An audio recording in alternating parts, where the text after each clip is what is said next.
کل میں نے ایک بات بتائی تھی کہ یہ صرف بات ایسی نہیں ہے، بلکہ بات یہ ہے کہ پورا قرآن پاک جو ہے ایک معجزہ ہے، اور معجزے ہی کی ایک تعبیر ہے جو آج میں بتا رہا ہوں آپ کو، کہ جس انداز سے انسان سوچتا ہے اس کے اندر نئی بات نظر آتی ہے۔ لا تنقضی عجائبہ، حضور نے فرمایا کہ اس کے عجائبات کبھی ختم ہی نہیں ہوں گے۔ تو اب ایک طرف غور کیجیے، یہ ملا آپ کو کچھ اور، یعنی کتنے لوگوں نے جس انداز سے دیکھا، ریاضیات میں دیکھا لوگوں نے، ان کو ریاضیات میں ملا، سائنس میں دیکھا تو سائنس میں ملا ان کو، ہے نا، اسلوب میں دیکھا اسلوب میں ملا، تعلیمات میں تو تعلیم ہے ہی، اس کا تو کہنے ہی کیا، سبحان اللہ، قیامت تک کے لیے اس کی بات تو میں کرتا ہی رہتا ہوں اور ہونا ہی چاہیے۔ یہ جو جس پہلو کا خود ماہر تھا وہ اس پر یہ کہتا ہے، یہ کلام اللہ جو ہے اس کے اندر وہ خوبی ہے، وہ نیاپن ہے، وہ اوریجنلٹی ہے، وہ بات ہے اس کے اندر جو کہیں کلام میں ملتی نہیں۔ اب جیسے کہ ایک بات میں یہاں بتا دوں، ایک اور بات آ گئی ہے خیال ذہن میں، کہ اللہ تعالیٰ نے جو ہے اس کے اندر بات شروع جس طریقے سے کی تھی، شروع یہ کی تھی کہ ہم نے تم کو اس دنیا میں جو ہے مکنہ تمکن عطا فرمایا ہے نا، اور اس کے بعد معیشت کے سامان نصیب فرمائے، اور پھر کہا گیا وَلَقَدْ خَلَقْنَاكُمْ ثُمَّ صَوَّرْنَاكُمْ ثُمَّ قُلْنَا لِلْمَلَائِكَةِ اسْجُدُوا لِآدَمَ فَسَجَدُوا إِلَّا إِبْلِيسَ۔ یہاں سے آدم و ابلیس کا قصہ سنایا اللہ تعالیٰ نے۔ آپ کو پتہ ہے آدم و ابلیس کا قصہ سنانے کے بعد بتایا کہ ابلیس نے اس سجدہ نہیں کیا، تو اللہ تعالیٰ نے اس کا فوراً یہاں پر جو نوٹس لیا ہے وہ بہت امپورٹنٹ ہے۔ فرمایا قال ما منعک الا تسجد اذ امرتک،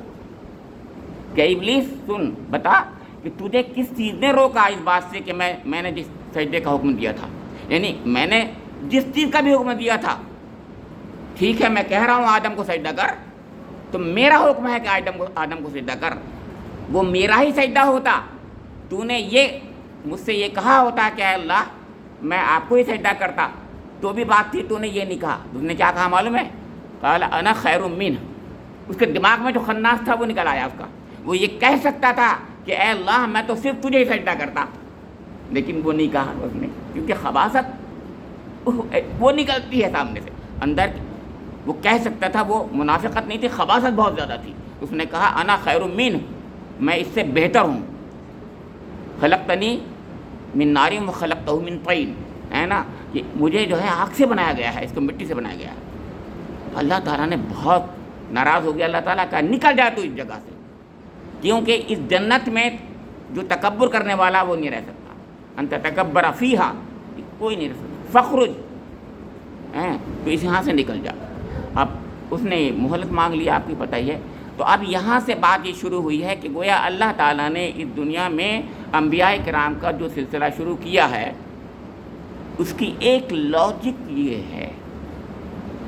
کہ اللہ نے انسانی فطرت میں سب کے ودیت کر دیا ہے توحید،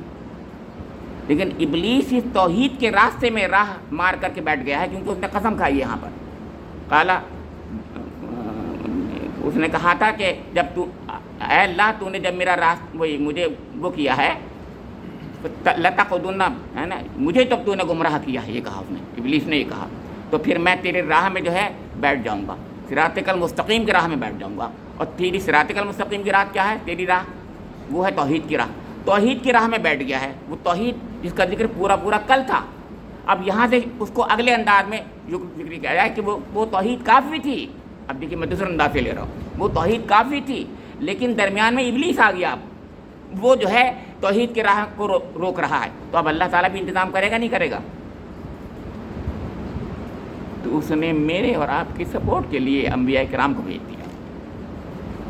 کس سپورٹ کے لیے؟ کہ دل تو میرا بھی کہہ رہا تھا اللہ ایک ہی ہے کائنات میں، اب مجھے اسی کی ماننی چاہیے، اسی کو ماننا چاہیے، اسی کی ماننا چاہیے، لیکن درمیان میں ابلیس کہہ رہا ہے غلط، جھوٹ بول رہا ہے۔ تو انہوں نے بڑے دلائل کے ساتھ میں بات پیش کر دی، اسی لیے سورہ کا عنوان جو ہے وہ انذار ہے، ڈرانا ہے کہ دیکھو اے انسانوں، اگر تم نے بات میری نہیں مانی، اللہ تعالیٰ فرما رہا ہے، تو گویا سمجھ لو تم اسی ابلیس کے ساتھ تم کو بھی جہنم میں ڈال دوں گا، سب جو میں نے کہا ہے کہ سب کو ڈال دوں گا، لَأَمْلَأَنَّ جَهَنَّمَ مِنْكُمْ أَجْمَعِينَ، سب کو ڈال دوں گا جہنم۔ یہ ہے وجہ انبیاء کرام کو بھیجنے کی ایک بہت بڑی، دیکھیے یہ ہے جو بات، ہر انبیاء جو ہے مبشرین و منذرین بن کے آئے ہیں، ہے نا، تو یہاں پر کیونکہ ابلیس کا ذکر تھا، اس لیے منذرین والا ان کا اسپیکٹ اجاگر کیا گیا ہے، کیونکہ ڈرانے کے لیے آئے ہیں کہ تم نہیں مانو گے تو سوچ لو تم ابلیس جیسا تمہارا بھی انجام ہوگا، سوچیے۔ اب اس کے بعد سنیے گا، دیکھیے اب اسی ابلیس نالائق نے کیا کیا، کس لیے معلوم آپ کے آدم کا امتحان بھی ہوا، آپ کو پتہ ہے جنت میں جو آدم کا امتحان ہوا تو اللہ تعالیٰ نے یہ کہا کہ تو اے آدم اور ہوا تم لوگ جو ہے اس میں اس درخت کے قریب مت جانا، بس ختم، اور کچھ نہیں کہا، باقی جو چاہو کرو، جنت تمہاری لیے ہے، یہ پوری جنت تمہارے لیے ہے، ایش و آرام جنت کے تمہارے ہیں سارے کے سارے، اس سے زیادہ ایش آرام بھی نہیں ہوں گے، کوئی کمی نہیں، کوئی کچھ نہیں، صرف ایک چیز ہے، اس درخت کے قریب مت جانا۔ ابلیس جو تھا وہ اسی کو لے کر پیچھے پڑ گیا، اس نے کہا کہ بس یہی، تو اس نے اب اپنی خباثت کا، اپنی دشمنی کا، آدم سے اور حوا سے دشمنی کا جو ہے انتقام لینا چاہا۔ معلوم ہے کیا انتقام قرآن نے کہا ہے، کس لیے اس نے یہ سب کچھ کیا؟ قرآن نے کہا تاکہ ان کی شرمگاہیں ایک دوسرے کے سامنے کھول دے، لِیُرِیَہُمَا سَوْآتِہِمَا، شرمگاہوں کو کھلوانا چاہتا ہے ابلیس۔ اور آج یہ دنیا میں نیوٹ کلف کیا ہے؟ سب کچھ وہی،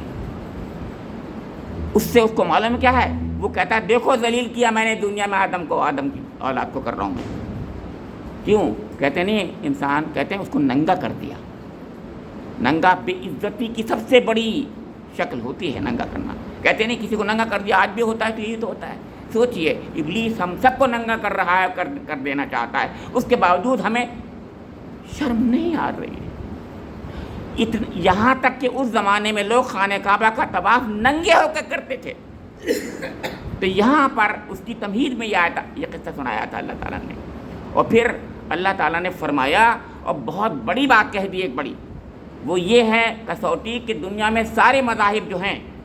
ان کے اندر رہبانیت کا تصور کچھ نہ کچھ پایا جاتا ہے، یعنی بالکل آدمی جیسا پیدا ہوا ہے ویسے ہی ہو جائے اگر، تو سمجھتے ہیں کہ وہ سب سے اللہ والا ہے، اللہ کا مقرب ہے، رہبانیت کہتے ہیں اس کو ہم لوگ۔ تو لیکن اللہ تعالیٰ نے فرمایا قل من حرم زینۃ اللہ التی اخرج لعبادہ والطیبات من الرزق قل ہی للحیات قل ہی للذین آمنوا قل ہی للذین آمنوا فی الحیات الدنیا خالصۃ یوم القیامہ۔ قرآن نے یہ کہا ہے کہ یہاں پر قل ہی للذین آمنوا، مومنوں کے لیے ہے یہ دنیا کی زینتیں، اور آخرت میں صرف انہی کے لیے ہیں، خالصۃ یوم القیامہ انہی کے لیے ہیں۔ سوچئے صاحب، یعنی یہ جو راہبانہ تصور ہے یہ بالکل غیر اسلامی ہے۔ جینزم میں تو آپ کو پتہ ہی ہے، ایسی وہ ان کے سب سے بڑا تصور، اور جگہ پر بھی ایسی ہوتا ہے، کم سے کم کپڑے پہننا، لباس کرنا، کوئی زینت نہیں کرنا، مسجدوں میں آنا، خذوا زینتکم عند کل مسجد قرآن کہتا ہے، یعنی مسجد میں زینت کے ساتھ آنا چاہیے، بہت سنبھال کر کے آنا چاہیے۔